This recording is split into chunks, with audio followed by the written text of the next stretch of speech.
Alors, chers amis, on est déjà rendu au dimanche des rameaux de cette année A. C'est avec beaucoup d'émotion que je me retrouve à nouveau à côté du tombeau du père Frédéric Janson, qui a déjà été béatifié en 88 par Jean-Paul II. Et nous, les franciscains, on espère très fort qu'il soit canonisé dans quelques années. On aimerait bien qu'il soit canonisé pour 2016, qui serait le 100e anniversaire de sa mort, mais on pense que ça s'en vient. Et quand vous allez le découvrir, vous allez vraiment l'aimer.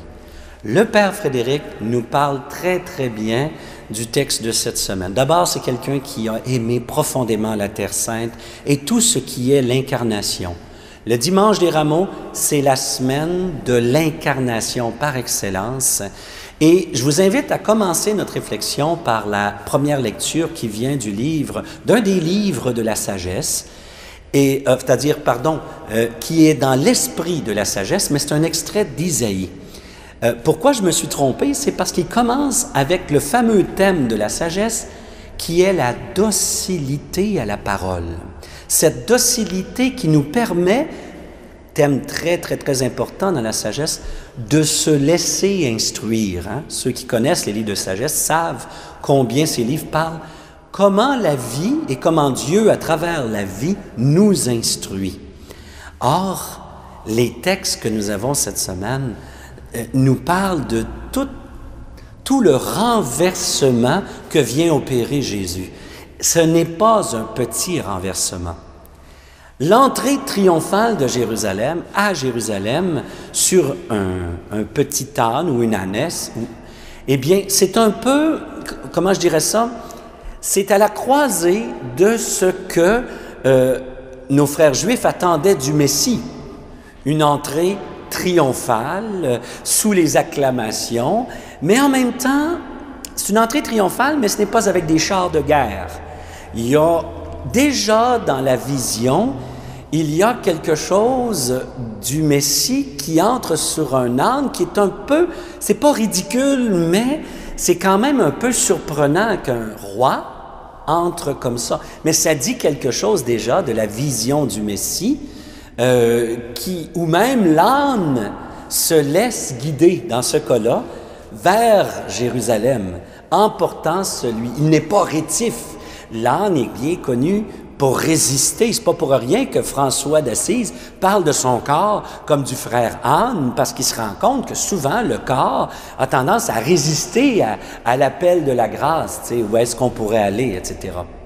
Ici, le texte nous parle d'une entrée d'un Messie sous les acclamations. Jusque-là, c'est pas mal cohérent avec la vision juive du Messie, mais inévitablement, le Messie allait réussir à imposer sa présence et à renouveler. Selon les groupes auxquels on appartenait, on attendait un renouvellement plus ou moins différent. Mais assurément, le Messie allait tout changer.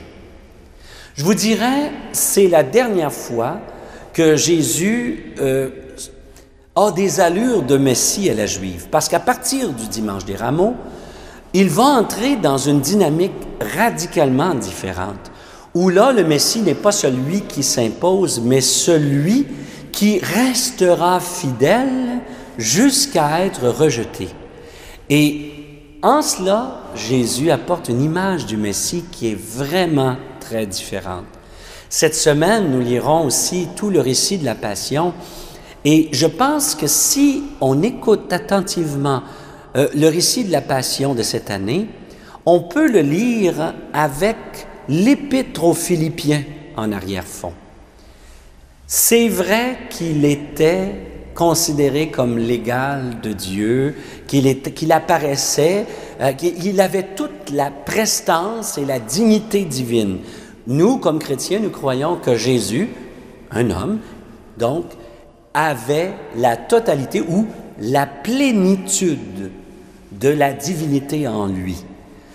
Il arrive sur terre et loin d'imposer, loin de se manifester même dans ce qu'il y a de plus grand chez l'être humain, il s'abaisse d'abord dans l'incarnation, mais ensuite il s'abaisse une deuxième fois dans la croix.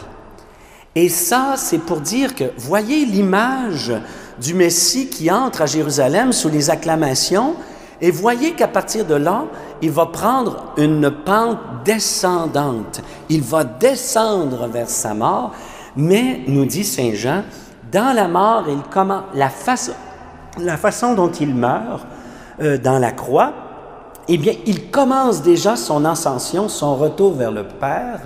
Et l'Épître aux Philippiens nous dit, c'est pourquoi Dieu l'a glorifié, l'a exalté, puis continue ensuite toute la thématique que c'est parce que Jésus marche vers sa mort dans cette direction-là, et non comme un roi puissant qui fait des guerres et qui, par erreur, meurt. Non, non, non, non.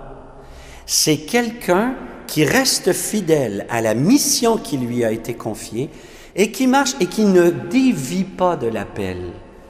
Il avance fidèlement et cette mort-là devient une charnière où tout bascule. Et la charnière où tout bascule, c'est du Saint-Luc tout craché.